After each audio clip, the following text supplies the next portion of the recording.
นานมาแล้วก่อนที่ปัญญาประดิษฐ์หรือ AI จะเกิดขึ้นจริงนักเขียนตั้งแต่ยุคกรีกโบราณไปจนถึงยุคสงครามเย็นต่างก็ได้เขียนเรื่องราวที่สมมุติขึ้นมาเพื่อสะท้อนถึงความหวังและความกลัวร่วมกันของมนุษย์เกี่ยวกับ AI ด้วยแนวคิดของเครื่องจักรอัจฉริยะที่มาในรูปแบบผู้ช่วยที่ไม่รู้จักเหน็ดเหนื่อยทหารชั้นยอดเพื่อนที่คอยห่วงใยหรือแม้แต่การเป็นภัยคุกคามและในวันนี้อับดุลไททูบก็ได้คัดสรรเรื่องราวที่น่าสนใจมาให้ชมกันใน5 เรื่องราวที่มนุษย์อาจจะเคยจินตนาการถึงจุดเริ่มต้นของ AI จะมีอะไรบ้างไปชมกันครับ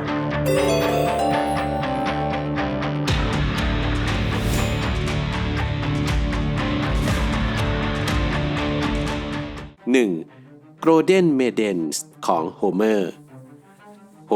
นักประพันธ์ในตำนานของชาวกรีกโบราณซึ่งเชื่อกันว่าเขาเป็นผู้แต่ง2 มหากาพย์เรื่องอีเลียดและโอดิซีย์โดยนักวิชาการส่วนหนึ่งเชื่อว่ามหากาพย์เหล่านี้น่าจะถูกแต่งขึ้นในราว 600-800 ปีก่อนคริสตกาลซึ่งก็แน่นอนว่าในขณะนั้นโลกของเรายังไม่มีไฟฟ้าใช้ดังนั้นจึงไม่มีหุ่นยนต์หรือคอมพิวเตอร์อย่างแน่นอนแต่อย่างไรก็ตามนักกวีชาวกรีกโบราณอย่างโฮเมอร์ก็สามารถจินตนาการถึงพลังแห่งพระเจ้าซึ่งสามารถสร้างเครื่องจักรสุดอัจฉริยะขึ้นมาได้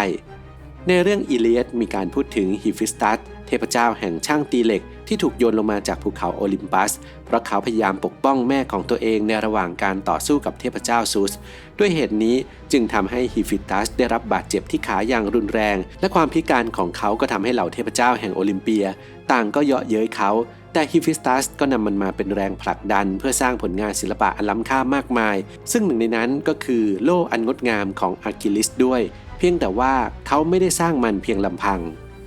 หลังจากที่เขาต้องเป็นผู้พิการฮิฟิสตัสจึงต้องหาผู้ที่จะมาช่วยเหลือในโรงงานตีเหล็กของเขาในงานเขียนของโฮเมอร์ได้ระบุว่าฮิฟิสตัสได้ใช้พลังพิเศษของเขาเพื่อสร้างบริวารที่ทำจากทองคำซึ่งมีลักษณะเหมือนหญิงสาวที่มีชีวิตจริงๆในข้อความสั้นๆนี้นักวิทยาศาสตร์ได้ตั้งข้อสังเกตเอาไว้ว่าโฮเมอร์กำลังอธิบายถึงเครื่องจักรที่เหมือนมนุษย์อย่างสมบูรณ์แบบและเสมือนว่ามันได้ถูกตั้งโปรแกรมให้รับใช้และช่วยเหลือผู้ที่สร้างมันขึ้นมานั่นเอง 2. เครื่องจักรอัจฉริยะในอาหรับราตรีความหลงใหลในเรื่องราวเกี่ยวกับเครื่องจักรอัจฉริยะไม่ได้มีแค่ซีกโลกตะวันตกเท่านั้นแต่ในโลกมุสลิมยุคโบราณสิ่งนี้ก็ได้ปรากฏอยู่ในผลงานรวบรวมนิยายและนิทานพื้นบ้านในตำนานของตะวันออกกลางที่มีอายุหลายศตวรรษซึ่งงานเขียนนี้เรียกกันว่าอาหรับราตรีหรือ 1000 ราตรีที่เป็นต้นตำรับให้เราได้รู้จักกับตัวละครชื่อดังมากมายไม่ว่าจะเป็นอาลาดินอาลีบาบาหรือซินแบดนั่นเองสำหรับเรื่องราวที่ถูกตีความได้ถึงเครื่องจักรอัจฉริยะอาจจะปรากฏได้อย่างโดดเด่นที่สุดโดยเฉพาะในเรื่อง The Story of the City of Brass ในช่วงหนึ่งของเรื่องที่ว่าด้วยเรื่องราวของนักเดินทางกลุ่มหนึ่งที่ต้องการไปยังเมืองแห่งทองเหลืองซึ่งพวกเขาก็ได้ไปพบกับคนขี่ม้าจักรกลที่ทำด้วยทองเหลืองทั้งตัวระหว่างทางและพวกเขาก็โชคดีที่สิ่งนี้มาพร้อมกับคำแนะนำที่ระบุไว้ว่า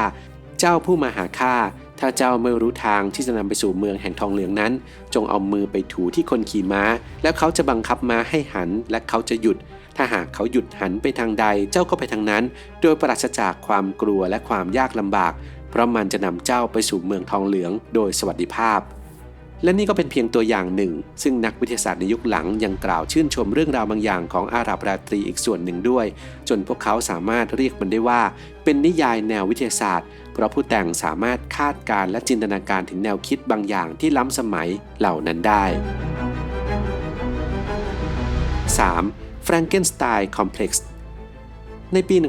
1818 นักเขียนหญิงชาวอังกฤษแมรี่เชลลีย์ได้ตีพิมพ์นิยายแนวกอธิกของเธอเรื่อง Frankenstein หรือ The Modern Prometheus ซึ่งชื่อนี้ก็ได้อ้างอิงถึงตำนานกรีกเรื่อง Prometheus ผู้ซึ่งขโมยไฟจากเทพเจ้าและมามอบให้กับมนุษย์นั่นเอง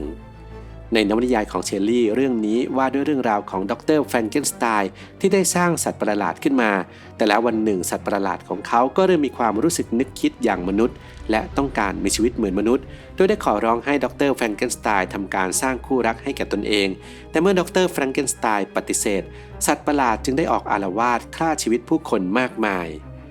สัตว์ประหลาดของแฟรงเกนสไตน์ถูกสร้างให้เป็นภาพแทนของเทคโนโลยีที่พัฒนาจนเกินกว่าที่มนุษย์จะควบคุมได้ซึ่งนักเขียนนิยายวิทยาศาสตร์อย่างไอแซค อาซิมอฟก็เรียกปรากฏการณ์ในแบบเดียวกันนี้ว่า Frankenstein Complex ที่ว่ากันด้วยความหวาดกลัวต่อเทคโนโลยีของมนุษย์ที่อยู่เคียงคู่กับมนุษย์มาตลอดนับตั้งแต่เริ่มมีการพัฒนาทางวิทยาศาสตร์จนแนวคิดนี้ก็เริ่มไปปรากฏอยู่ในนิยายหรือภาพยนตร์สมัยใหม่อีกมากมายโดยในเรื่องราวเหล่านั้นมักจะมีองค์ประกอบแบบแฟรงเกนสไตน์ที่เกี่ยวกับการปฏิวัติของปัญญาประดิษฐ์นั่นเอง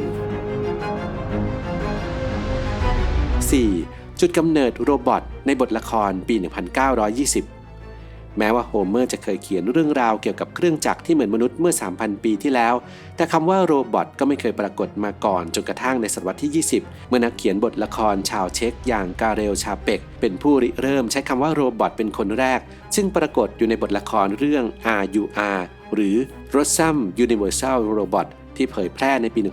1920 และได้รับความนิยมไปทั่วโลกในภาษาสลาฟเก่าคำว่าโรโบต้าหมายถึงการบังคับใช้แรงงานซึ่งก็จะได้เห็นจากบทบาทของตัวละครหุ่นยนต์ในบทละครของชาเปกนั่นเองนอกจากนี้การใช้คำว่าโรบอทเป็นครั้งแรกก็ยังถือว่าเป็นที่มาของธีมการลุกขึ้นปฏิวัติของหุ่นยนต์อีกด้วยเนื่องจากเรื่องราวว่าด้วยความเบื่อหน่ายของหุ่นยนต์ที่ถูกบังคับใช้แรงงานแบบเอารัดเอาเปรียบจึงเป็นสาเหตุให้พวกมันลุกขึ้นมาต่อสู้กับมนุษย์5. คอมพิวเตอร์อัจฉริยะในหนังยุค 60 ภาพยนตร์แนวไซไฟที่ออกฉายในปี 1968 เรื่อง 2001 A Space Odyssey ซึ่งกำกับโดยสแตนลีย์ คูบริกก็ได้ฝากตัวละครที่เปี่ยมไปด้วยเสน่ห์และน่าจดจำเอาไว้อยู่ตัวหนึ่งและที่สำคัญมันยังเป็นตัวละครที่ไม่ใช่มนุษย์เพียงตัวเดียวที่ได้รับการโหวตให้เป็น1 ใน 50 วายร้ายที่น่าจดจำที่สุดตลอดกาลโดยสถาบันภาพยนตร์อเมริกันหรือ AFI อีกด้วยโดยตัวละครนี้มีชื่อว่า HAL 9000 ซึ่งเป็นเครื่องจักรอัจฉริยะสุดแปลกประหลาดของผู้ชมในสมัยนั้นเนื่องจากวายร้ายในหนังไซไฟเรื่องนี้กลับไม่ใช่หุ่นยนต์แต่เป็นคอมพิวเตอร์ในภาพยนตร์ตัวละครมนุษย์จะทำการสนทนากับ HAL 9000 ซึ่งเป็นคอมพิวเตอร์ออนบอร์ดที่มีลักษณะเฉพาะตัวของยานอวกาศโดยมันจะตอบสนองเสมือนผู้ช่วยที่เป็นประโยชน์ต่อนักบินอวกาศทว่าเมื่อตัวละครเอกกลับพบว่ามันได้ให้การคำนวณที่ผิดพลาดและทาง HAL 9000 เองก็ตระหนักได้ว่ามนุษย์กำลังจะทำการปิดตัวมันลงมันจึงพยายามสังหารพวกเขาทีละคนสิ่งที่น่าสนใจคือ HAL 9000 อาจจะเป็นตัวแทนของการเปลี่ยนแปลงครั้งใหญ่สำหรับภาพลักษณ์ของ AI ก็เพราะว่าเมื่อระบบคอมพิวเตอร์เริ่มถูกประดิษฐ์ขึ้นมาบนโลกมนุษย์ก็เริ่มรับรู้ได้ว่าเราสามารถมีเครื่องจักรอัจฉริยะได้โดยไม่ต้องมีกายภาพที่เหมือนมนุษย์อีกต่อไปดังนั้น HAL 9000 จึงเป็นตัวละครที่เป็นตัวอย่างแรกๆของ AI ที่เป็นภัยคุกคามต่อมวลมนุษยชาติโดยไม่ได้มีความคล้ายคลึงกับมนุษย์หรือหุ่นยนต์เลยครับ